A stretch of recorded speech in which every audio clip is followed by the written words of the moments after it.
Okay, so let's take a look at how you can install Zan Builder in WordPress. So when you go to zanbuilder.io, you can buy your respective paid version and then go to the account, and there you'll find downloads option.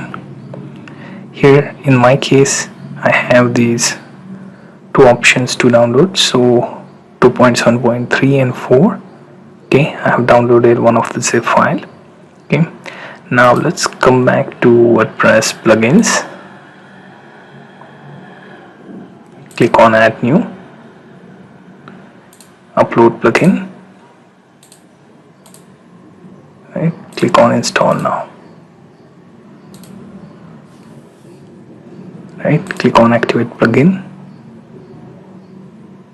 right? It will also ask you to install the pro version, so let's run that too.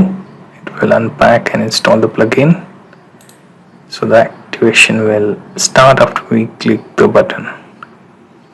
Right now, at the left hand sidebar, you will find Zan Builder.